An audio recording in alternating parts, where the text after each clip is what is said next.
हर साल की भांति 2022 भी युवाओं को खूब रुलाया। वो नौकरी की तलाश में भटकते रहे और पेपर लीक होता रहा। और ऐसा घटना जो है देश के अनेकों कोने में घटा, जिसके वजह से बहुत सारे युवा जो है आत्महत्या करने को भी मजबूर हो गए।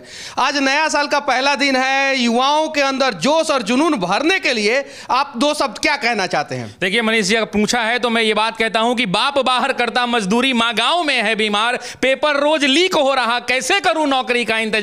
माना दिक्कत बहुत हुई है, माना कि अंधकार है, माना जज्बा टूट गया, माना मुझ पर धिक्कार है, माना कि मैं गलत हूं जो स्टेशनों पर रात बिताई है, माना कि अधर्म बहुत है, इस कलयुग की सच्चाई है। घिसते घिसते घिस गया हूं, घिसते घिसते घिस गया हूं इस समाज की बुराई में, लेकिन नौकरी पाने की कसम भी मैंने खाई है। सूर्योदय से पहले जगता, सूर्योदय से पहले जगता, रोज दौड़ लगाता हूं, वापस आकर चूल्हा जलता, पेट की आग बुझाता हूं। फिर हम सब में होर लगती, फिर हम सब में होर लगती, किताबों को पढ़ जाना होता, हाथों की लकीरें घिस गई, रोज नोट्स बनाना होता, पूरे साल यही होता है। फिर होता एक इंतजार, जल्दी से आए बहाली, फॉर्म भरने को हम तैयार। जोश तो ऐसा होता मानो कलम बन गई हो तलवार, और बस एक जुनून, एक नारा, अब की बार नौकरी मिल जाए यार, अब की बार नौकरी मिल जाए यार। घड़ियां टिक टिक करती, घड़ियां टिक टिक करती, फिर आता दिन परीक्षा का, जाते हम हुनर दिखाने अपनी अपनी शिक्षा का, फिर गला घुट जाता हम सबकी इच्छा का जब पेपर लीक हो जाता इतनी कठिन परीक्षा का। फिर वही अंबार लगता, फिर वही अंबार लगता, फिर वही हुंकार लगता, उतरते शांति से सड़कों पर लाठी का प्रहार लगता, उतना भी सह लेते, उतना भी सह लेते, फिर आश्वासनों का बौछार लगता, लौट आते वापस फिर खुद पर धिक्कार लगता, फिर खुद पर धिक्कार लगता। लौटने की बात है, लौटने की बात है तो उसमें भी एक बात है, हम गांधीवादी हैं, हम सब में जज्बात है, जो भी होगा सह लेंगे पर धरा पर आंच ना आएगा, और ये देश हमारा है, कोई सड़कों पर आग ना लगाएगा। तो कहता हूं उन सबको, तो कहता हूं उन सबको जिनका हाल यही है, इतना सह लिया संस्कार का कमाल यही है। ये धरा मां है, ये धरा मां है, और इस मां का लाल यही है, पर कब तक होगा ये बस सवाल यही है। तो तुम ही हो इस मिट्टी के, भारत के छात्रों से कहता हूं, तो तुम ही हो इस मिट्टी की अरमान बचाने वाले, तुम ही हो कल का अभिमान बचाने वाले, तुम ही हो इस धरा का स्वाभिमान बचाने वाले, और नमन है छात्रों तुमको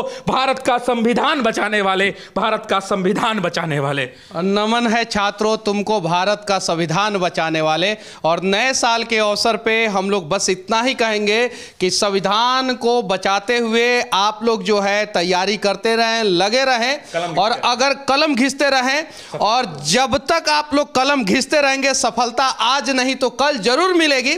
साथ ही साथ नए साल के अवसर पे भारत के अलग अलग राज्यों के राज्य सरकारों से हम लोग विनती करना चाहते हैं, जो आप लोगों का पेपर लीक हो जाता है, कहीं नहीं तो कहीं जो है पेपर जो है वो पानी नहीं है जो कहीं से भी लीक हो जाए।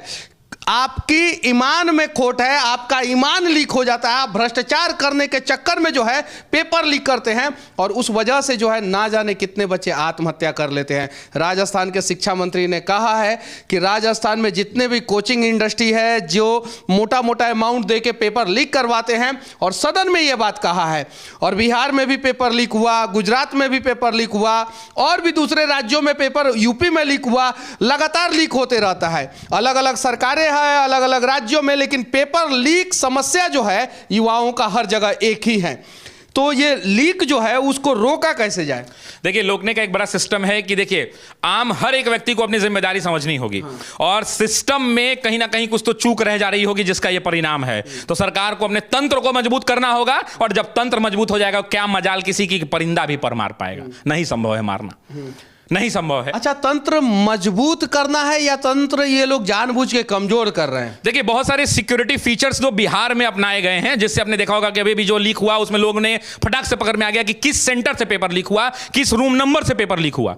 ये कैसे पकड़ में आ गया? क्योंकि सरकार ने एक सिक्योरिटी फीचर उसमें डाला है, कुछ कोडिंग सिस्टम हुआ है। तो ऐसे ही और बहुत सारे मेजर्स अपनाने की जरूरत है, जिससे बच्चों का बचाव किया जा सके और पेपर लीक से बचा सके। और कहीं ना कहीं सिस्टम में कुछ कमियां हैं, उस कमियों को दूर करना पड़ेगा। अच्छा, कैसे बच्चे जो है वो बच्चे अपने आप को मोटिवेट करें, और अगर किसी भी प्रकार का उनके सामने समस्या आ जाता है तो उन समस्याओं से लड़ते हुए जो है मंजिल को पालें। देखिए, जिम्मेदारी का बोझ जब तक बच्चों पर नहीं होगा, जब बच्चे इस बात को समझेंगे कि अगर मेरे सिलेक्शन होने से मेरे बाबूजी का छाती जो है चौड़ा हो जाएगा, जिस दिन वो उनको लगने लगेगा कि अगर उनके पिताजी, उनके बगल वाला पड़ोसी भी मान लीजिए आईआईटी की तैयारी कर रहा है, इनका भी बेटा कोटा में तैयारी कर रहा है, अगर ये बगल वाले का बच्चा जो है सिलेक्टेड हो गया और उनके पिताजी आएगी क्या हुआ तुम्हारा बेटा को, तो बेटा को इस बात की फिक्र होनी चाहिए कि अगर मेरा अगल बगल पास पड़ोस मेरे पापा के ऑफिस तक का कोई पूछे कि आपके बेटे का रिजल्ट क्या हुआ, तो मेरा बाप जो है छाती चौड़ा करके कहे कि मैंने भी शेर पैदा किया है और मेरा शेर दहाड़ कर आया है, तुम्हारा बेटा अगर शेर तो मेरा बेटा सवा शेर और उसका भी सिलेक्शन हो गया है।